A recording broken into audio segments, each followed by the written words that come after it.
Hi friends, ఈరోజు beetroot powder చేస్తున్నాను. అది ఎలా చేయాలో దానికి కావాల్సిన పదార్థాలు ఏంటో తెలుసుకుందాం. దానికి కావాల్సిన పదార్థాలు రైస్ని ఇలా పిండాడించాలి. ఇది కూడా చిన్న గరుకు వచ్చేటట్టు ఆడించండి. చిన్న గరుకు వస్తుంది, గరుకులో ఆడించండి, మెత్తగా ఆడించకండి. తర్వాత బీట్రూట్ కేజీ పిండికి 2 చిన్న బీట్రూట్స్ ఉండాలి. దీన్ని తొక్క తీయాలి. దీని పైనంతా తొక్క తీసేయాలి. పౌడరు,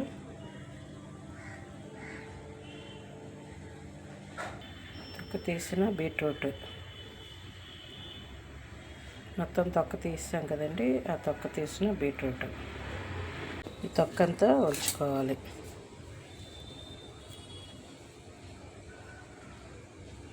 దీనికోసం ఈ తొక్క ఏం చేస్తే మంచిదో, ఇది వేస్ట్గా డస్ట్బిన్కి వేయకుండా దీన్ని ఏం చేస్తే మొక్కలకు ఉపయోగపడుతుందో చెప్తాను. ఇది తొక్క వలన కూడా ఇది ఎలా తయారు చేసుకోవాలో కూడా నేను తర్వాత వీడియోలో చూపిస్తాను.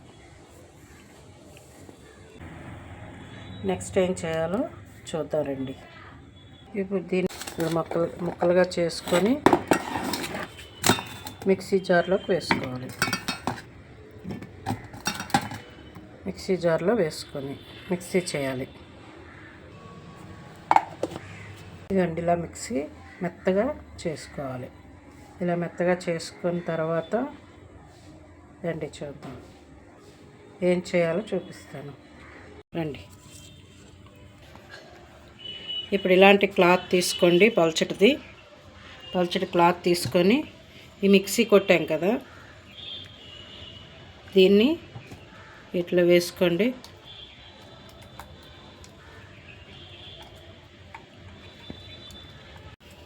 వేసుకొని ఈ క్లాత్లోని ఉంది కదండి, ఈ బీట్రూట్ రసాన్ని తీసుకోవాలి.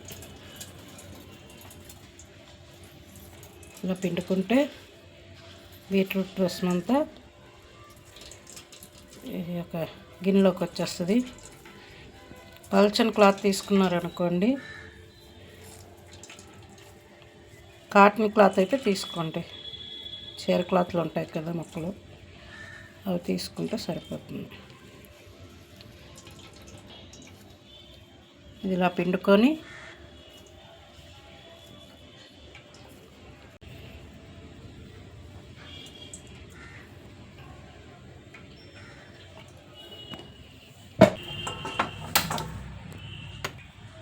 ఇది బాయిల్ చేసుకోవాలి. దీనిలో వేసాం కదండి, ఇది ఇప్పుడు బాయిల్ చేసుకోవాలి దగ్గరికి. ఇప్పుడు ఇది అలా మరుగుతూ ఉన్నప్పుడు ఇది మరగబెట్టాక ఏం చేయాలో చూద్దాం.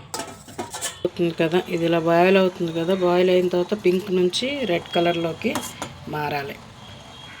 రెడ్ కలర్లోకి మారిన తర్వాత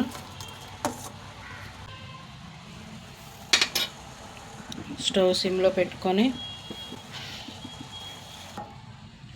ఇలా మారుతూ ఉంటుంది. స్టవ్ ఆఫ్ చేసుకొని ఈ చల్లారనివ్వాలి. బీట్రూట్ లిక్విడ్ చల్లారనిచ్చిన ఫ్యాన్ కింద కొద్దిగా చల్లారి పెట్టుకోవాలి. చల్లారి పెట్టుకున్న తర్వాత ఇదే లిక్విడ్ వేడిగా ఉన్నదనుకోండి, వేడి దాంట్లో కలిపామనుకోండి, ఇది ఎక్కువ ఉపయోగపడదు, బూజు పట్టేస్తుంది. ఆ వేడిది పంచేది. ఇది పూర్తిగా చల్లారిపోవాలి. బీట్రూట్ లిక్విడ్ అయితే పూర్తిగా చల్లారాకే కలుపుకోవాలి.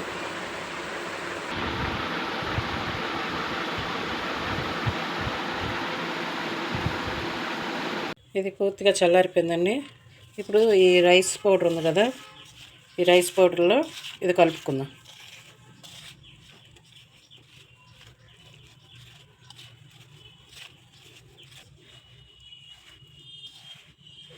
ఈ రైస్ పౌడర్లో ఇలా కలుపుకోవాలి.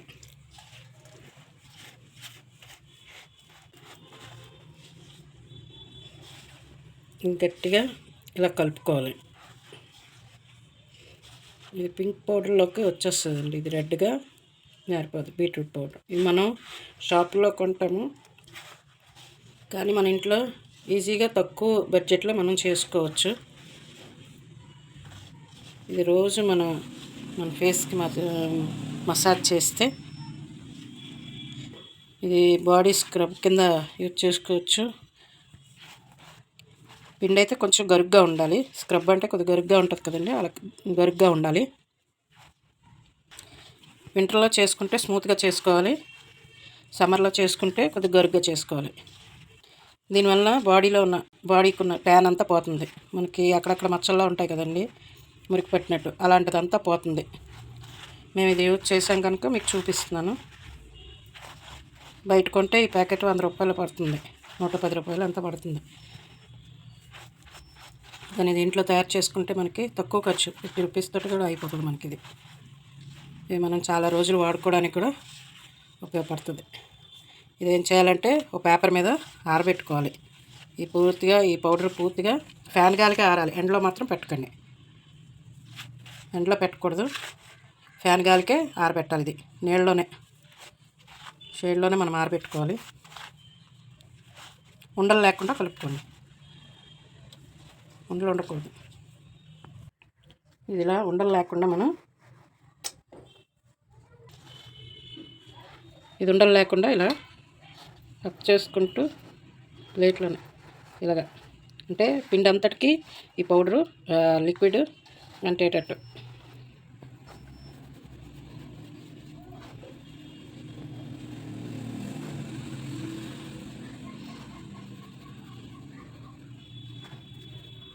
ఇలా రబ్ చేసి మనం పామేమనుకోండి, మొత్తం పౌడర్ అంతటికి ఇది బాగా కలుస్తుంది. చూసారా కలర్ ఎలా వచ్చిందో?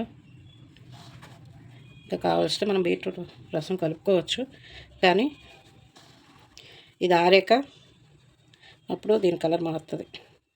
అప్పుడు చూపిస్తాను. ఇది ఒక్క బీట్రూట్ పౌడరే కాదండి, ఆరెంజ్ తోటి కూడా చేసుకోవచ్చు, పప్పయ్యతో కూడా చేసుకోవచ్చు. ఫ్రూట్స్ ఏదైనా మన ఫేస్కి ఏదైతే ఉపయోగపడుతుందో అన్నీ కూడా మనం చేసుకోవచ్చు. ఉండలు లేకుండా కలుపుకోవాలి.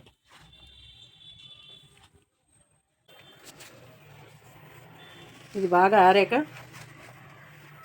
జల్లెడ పట్టుకోవాలి, ఎందుకంటే దీంట్లో కొంచెం గరుకుది ఏదైనా ఉంటే, గట్టిది ఏదైనా ఉంటే, ఉండలు కట్టింది అది వచ్చేస్తుంది.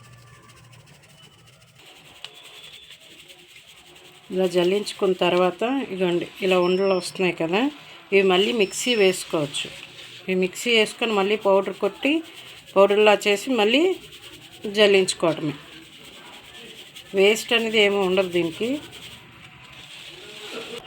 జల్లించుకున్న తర్వాత పౌడర్ ఇలా వస్తుంది. ఇలా పౌడర్ మనం జల్లించుకుంటే ఈ పౌడర్ ఇలా వస్తుంది. ఇది మనకి ఇంత తడిగా ఉన్నదనుకోండి, ఇలా ఆరబెట్టుకోవడమే.